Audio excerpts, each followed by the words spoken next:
नमस्कार। एक बार फिर से आप सभी का बहुत बहुत स्वागत है परीक्षा वर्ल्ड के इस यूट्यूब चैनल में। दोस्तों, सामान्य हिंदी की जो प्रैक्टिस सेट की हम सीरीज आप तक पहुंचा रहे हैं लगातार, और उसको आज हम और आगे बढ़ाएंगे तथा आज का जो प्रैक्टिस सेट नंबर 16 है उसको आज हम यहाँ पे कंप्लीट करेंगे। तो चलिए बिना किसी देरी किए आज के सेट को लगाना स्टार्ट करते हैं। पहला प्रश्न आपके सामने है और तत्सम और उसके तद्भव का यहाँ पे जोड़ा दिया गया है। इसमें से आपको बताना है कि कौन सा जोड़ा इसमें से सही नहीं है, उसकी आपको पहचान करनी है। तो इसमें से आपका जो पहला वाला ही जोड़ा है आपका यह सुमेलित नहीं है, गलत दिया गया है। तो यहाँ पे आद्रक का गीला दिया गया जो कि आपका गलत जोड़ा है। इसके बाद आपके जो तीनों जोड़े दिए गए हैं, आदित्यवार का तद्भव हो जाता है इतवार हो जाता है, उद्गलन का उगलना हो जाता है, उद्घाटन का उघाड़ना हो जाता है। यानी कि ये तीनों जोड़े आपके तत्सम और तद्भव के एकदम सुमेलित हैं, लेकिन ऑप्शन ए वाला जो जोड़ा है आपका सुमेलित नहीं है। तो आप इसे याद कर लीजिएगा।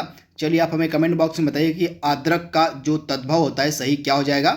ऑप्शन ए का इसको आपको जवाब देना है। और अनेक शब्दों के लिए एक शब्द का यहाँ पे जोड़ा दिया गया, तो इसमें से आपको बताना है कि कौन सा विकल्प यहाँ पे गलत है। तो अनेक शब्दों के लिए एक शब्द का जो जोड़ा है, आइए इसको देख लेते हैं। जंगल की आग को हम क्या कहते हैं? दावानल कहते हैं। बिल्कुल सही है। जंगल की आग के लिए हम एक शब्द क्या इस्तेमाल में लाते हैं? दावानल का। तो पहला वाला आपका सही बिल्कुल है। इसके बाद सेकेंड वाला आपका है, समुद्र की आग को हम क्या कहते हैं? तो समुद्र की आग को बड़वानल कहते हैं। वहीं पेट की आग को हम कहते हैं जठराग्नि कहते हैं। और आदि से अंत तक को हम क्या कहते हैं? अनंत कहते हैं, जो कि बिल्कुल ही गलत है। आदि से अंत तक के लिए अनंत का प्रयोग नहीं होता, बल्कि आद्योपांत का प्रयोग होता है। यानी कि आपका आदि से अंत के लिए हम क्या इस्तेमाल में लाते हैं? आद्योपांत का इस्तेमाल करते हैं। इस प्रकार से लिखाएगा आपका आद्योपांत। तो आदि से अंत के लिए हम आद्योपांत का इस्तेमाल करते हैं। तो इसे आप याद कर लीजिएगा। ऑप्शन आपका डी वाला जो है सुमेलित नहीं था, आप इसे याद कर लीजिएगा। बाकी तीनों आपके एकदम सुमेलित थे, इनको आप याद कर लीजिएगा। इसके अलावा मैंने चौथा भी आपको बता दिया है। तो चौथा का राइट आंसर आपका क्या हो जाएगा? आदि से अंत तक के लिए आपका आद्योपांत का इस्तेमाल होता है। और इसमें से अपनी विवाहिता स्त्री से उत्पन्न पुत्र, और इसके लिए एक शब्द क्या इस्तेमाल में लाया जाएगा? आपसे पूछा जा रहा है अपनी विवाहिता स्त्री से उत्पन्न पुत्र के लिए एक शब्द का आपको इस्तेमाल करना है। तो अपनी विवाहिता स्त्री से उत्पन्न पुत्र के लिए एक शब्द हो जाएगा औरस। यानी कि ऑप्शन आपका जो डी है यहाँ पे बिल्कुल सही हो जाएगा, औरस। तो आप इसे याद कर लीजिएगा। और आवा का जो है यहाँ पे तत्सम रूप क्या होगा आपसे पूछा जा रहा है। तो आवा का यहाँ पे तत्सम रूप हो जाएगा आपाक। क्या हो जाएगा? आवा का तत्सम हो जाएगा आपका आपाक हो जाएगा। यानी कि ऑप्शन आपका यहाँ पे जो डी है बिल्कुल सही हो जाएगा। आवा का जो आपका तत्सम रूप है वह आपाक हो जाएगा। ऑप्शन डी आप याद कर लीजिएगा। अगला महत्वपूर्ण प्रश्न आपकी स्क्रीन पर है, इसमें से सरल का विलोम शब्द कौन सा नहीं आपसे पूछा जा रहा है। तो इसमें से सरल का विलोम शब्द आपका कौन सा नहीं है? तो इसमें से सरल का विलोम शब्द आपका कुटिल नहीं है। यानी कि ऑप्शन आपका जो सी है यहाँ पे बिल्कुल सही हो जाएगा। जो कुटिल है इसमें से आपका सरल का विलोम शब्द नहीं है। बाकी आपके जो तीनों दिए गए हैं ये सभी आपके विलोम शब्द हैं। सरल के, तो इनको आप याद कर लीजिएगा। विरल हो जाएगा, वक्र हो जाएगा, कठिन हो जाएगा। ये सभी आपके सरल के विलोम शब्द हैं, परंतु कुटिल जो है इसमें से आपका सरल का विलोम शब्द नहीं है। तो इसको आप याद कर लीजिएगा। कुटिल आपका राइट आंसर है। जो अज्ञात इतिहास से पहले का हो उसके लिए एक शब्द का आपको इस्तेमाल करना है। क्या होगा? जो अज्ञात इतिहास से पहले का हो उसके लिए एक शब्द का आपको प्रयोग करना है।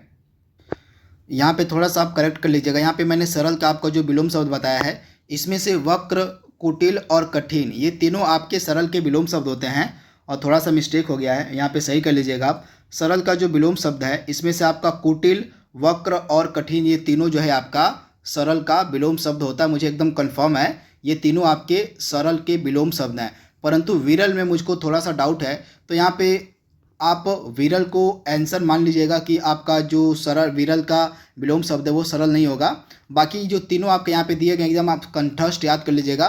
सरल का विलोम शब्द होता है वक्र, कुटिल और कठिन। तो इनको कम से कम आप तीनों को याद कर लीजिएगा। ये तीनों आपके क्या हैं? तो सरल के विलोम शब्द हैं, वक्र, कुटिल और कठिन। तो इसको आप करेक्ट कर लीजिएगा। ये तीनों आपके सरल के विलोम शब्द हैं। जो अज्ञात इतिहास से पहले का हो उसको हम क्या कहते हैं? तो जो अज्ञात इतिहास से पहले का उसको हम कहते हैं प्रागैतिहासिक, यानी कि ऑप्शन आपका सी यहाँ पे बिल्कुल सही हो जाएगा, प्रागैतिहासिक। इंपॉर्टेंट है, ऑप्शन आपका सी यहाँ पे बिल्कुल सही हो जाएगा, प्रागैतिहासिक। अगला प्रश्न आपके सामने है, इसमें से कौन सा विलोम शब्दों का युग्म सही है? आपको सही की पहचान करने की, इसमें से सही विलोम शब्दों का युग्म कौन सा है? तो इसमें से सही युग्म कौन सा है, आइए देख लेते हैं। तो इसमें से आपका आकीर्ण का क्या होता है? विकीर्ण होता है। तो यह वाला आपका युग्म जो है बिल्कुल सही है। आकीर्ण का आपका क्या हो जाएगा? आकीर्ण का आपका विकीर्ण होता है। तो ऑप्शन आपका यहाँ पे जो सी वाला है यह बिल्कुल सुमेलित था। इसको आप याद कर लीजिएगा, इंपॉर्टेंट है और बहुत बार ये जो विलोम शब्द है आपका एग्जाम में पूछा गया है। तो ऑप्शन सी आपका यहाँ पे सुमेलित था। वहीं अगर हम ऑप्शन ए की बात करें, आग्रह का विलोम शब्द क्या होता है? तो आग्रह का आपका विलोम शब्द होता है अनाग्रह या दुराग्रह, यानी कि ऑप्शन ए का आप याद कर लीजिएगा। आग्रह का विलोम शब्द आपका या तो दुराग्रह होता है, दुराग्रह भी होता है और अनाग्रह भी होता है। दुराग्रह और अनाग्रह ये दोनों ही आपके आग्रह के विलोम शब्द होते हैं, तो इसके बारे में आप याद रखिएगा। वहीं गणतंत्र का विलोम शब्द क्या होता है? तो आपका जो गणतंत्र है इसका विलोम शब्द हो जाएगा राजतंत्र। क्या हो जाएगा? गणतंत्र का विलोम शब्द आपका हो जाएगा राजतंत्र। वहीं आकीर्ण का विकीर्ण बिल्कुल सही है। और इसके बाद आपको बताना है कि थोक का विलोम शब्द क्या होगा। तो इसका जवाब आप हमें कमेंट बॉक्स में दीजिएगा कि जो थोक वाला ऑप्शन है इसका सही विलोम शब्द आपको बताना है। इंपॉर्टेंट है प्रश्न है। तो एक बार फिर से मैं आपको रिपीट कर दे रहा हूँ सबका विलोम शब्द। आग्रह का क्या होगा? तो आग्रह का दो विलोम शब्द हो जाएगा आपका, एक तो आपका हो जाएगा दुराग्रह और एक आपका हो जाएगा अनाग्रह। वहीं गणतंत्र का आपका हो जाएगा राजतंत्र हो जाएगा, गणतंत्र का आपका राजतंत्र हो जाएगा। और आकीर्ण का विकीर्ण बिल्कुल सही है। और थोक का विलोम शब्द क्या होगा, इसका जवाब आपको हमें कमेंट बॉक्स में देना है। तो प्रश्न हमारा क्या कह रहा था, इसमें से कौन सा विलोम शब्दों का युग्म एकदम सही है? तो इसमें से आकीर्ण का जो युग्म था बिल्कुल सही आपका था। इसमें से आपको बताना है कि वर्तनी की दृष्टि से कौन सा शब्द शुद्ध है। इसमें से वर्तनी की दृष्टि से कौन सा शुद्ध है उसको आपको बताना है। तो इसमें से वर्तनी की दृष्टि से शुद्ध था आपका अनधिकार वाला, यानी कि ऑप्शन आपका जो बी है यहाँ पे बिल्कुल सही है। यह वर्तनी की दृष्टि से आपका बिल्कुल शुद्ध था, तो इसको आप याद कर लीजिएगा, इंपॉर्टेंट है। ऑप्शन आपका बी यहाँ पे बिल्कुल सही हो जाएगा। अनधिकार वाला आपका एकदम वर्तनी के हिसाब से शुद्ध दिया गया था। अगला प्रश्न आपके सामने है।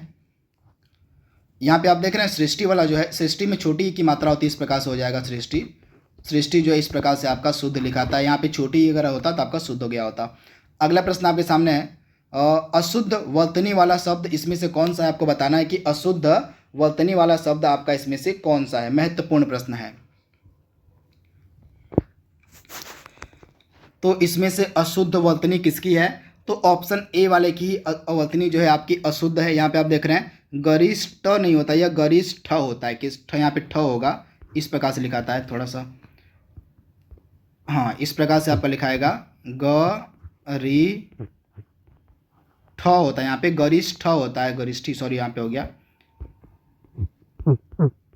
गरिष्ठ, इस प्रकार से आपका लिखाएगा। यह शुद्ध होता है इस प्रकार से गरिष्ठ। तो ऑप्शन ए आपका यहाँ पे सुमेलित नहीं था, बाकी तीनों आपके अंजलि सही लिखा गया है, पूजनी सही लिखा गया है और तदुपरांत आपका तीनों वर्तनी के हिसाब से शुद्ध है। ऑप्शन ए वाला ही आपका शुद्ध नहीं था।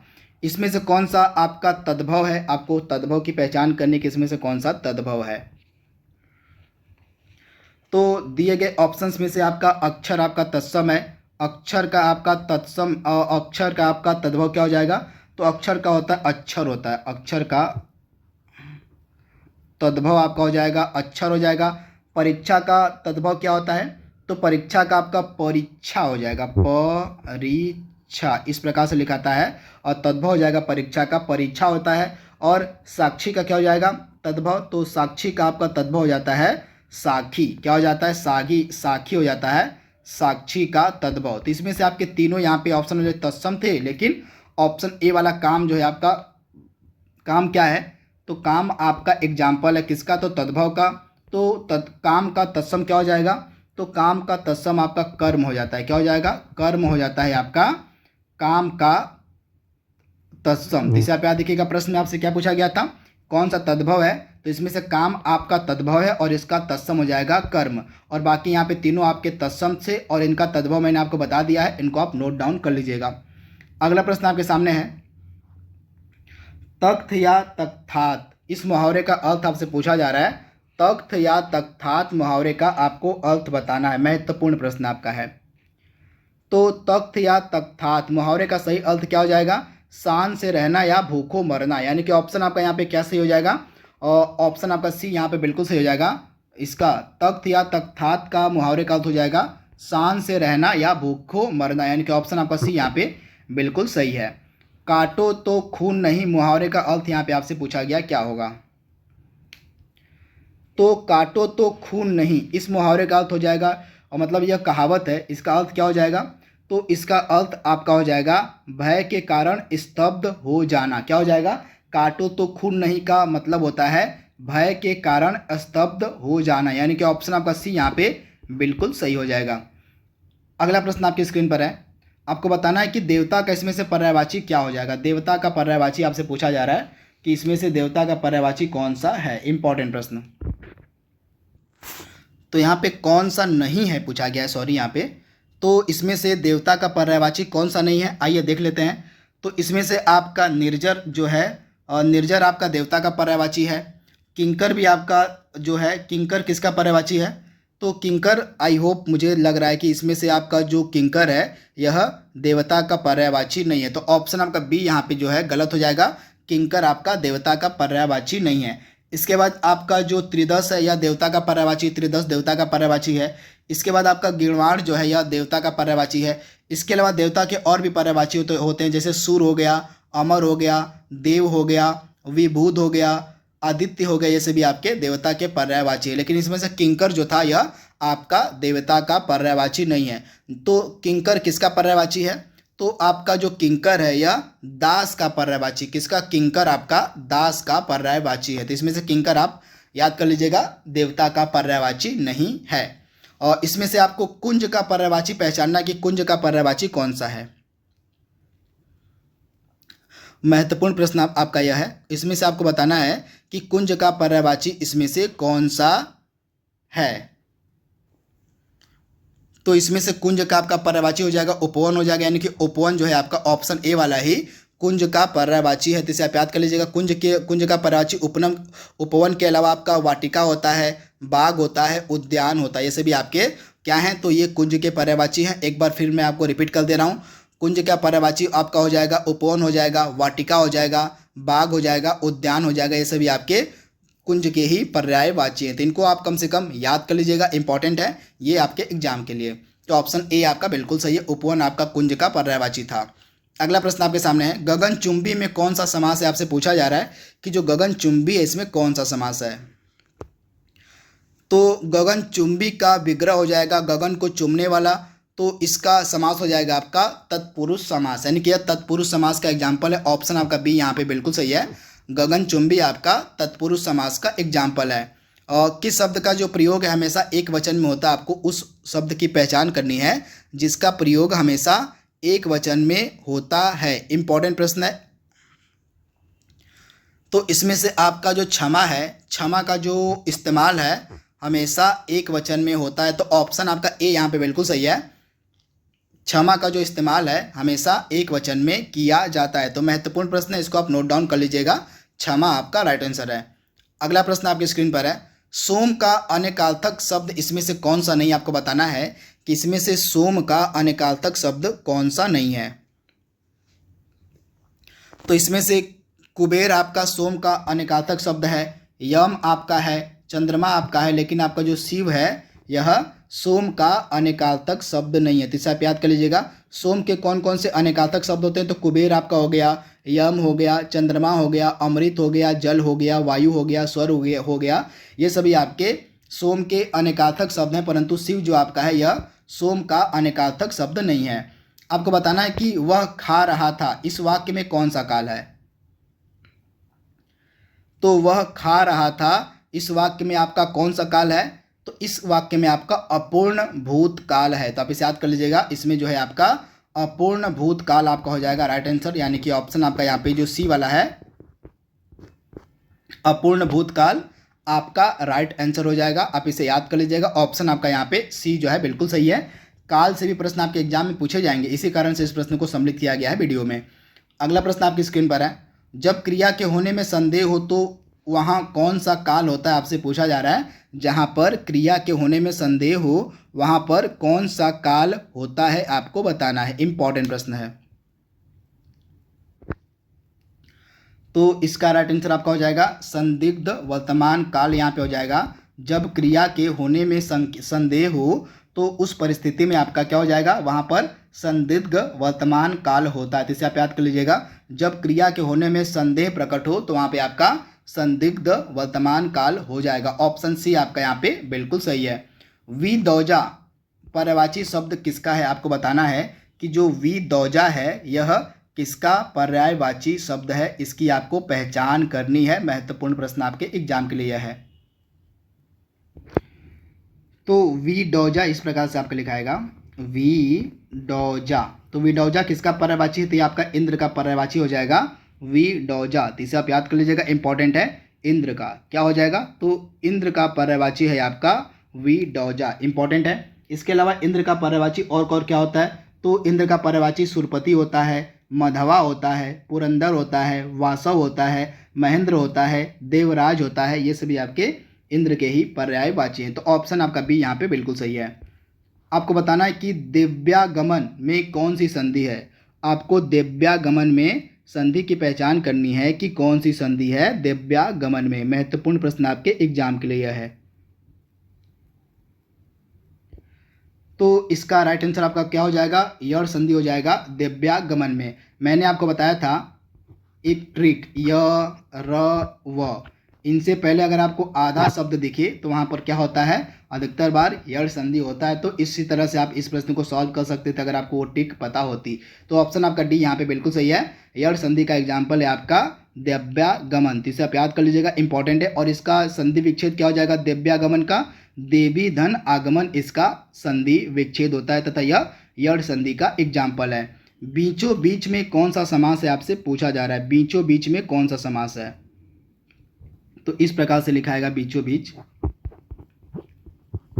बीचों बीच में आपका कौन सा समास हो जाएगा, तो बीचों बीच में आपका हो जाएगा अव्ययी भाव समास। तो राइट आंसर आपका क्या हो जाएगा, अव्ययी भाव, यानी कि ऑप्शन आपका सी यहाँ पे बिल्कुल सही है, अव्ययी भाव समास। अगला प्रश्न आपके सामने है, शैतान की आंत मुहावरे का अर्थ यहाँ पे आपको बताना है क्या हो जाएगा, शैतान की आंत मुहावरे का। तो शैतान की आंत मुहावरे का सही अर्थ क्या हो जाएगा, लंबी बात, यानी कि ऑप्शन आपका यहाँ पे जो यहाँ पे सही हो जाएगा लंबी बात। यहाँ पे राइट आंसर हो जाएगा, रात की जगह बात कर लीजिए, यहाँ पे बात सही आंसर हो जाएगा, यानी कि ऑप्शन आपका बी यहाँ पे बिल्कुल सही है।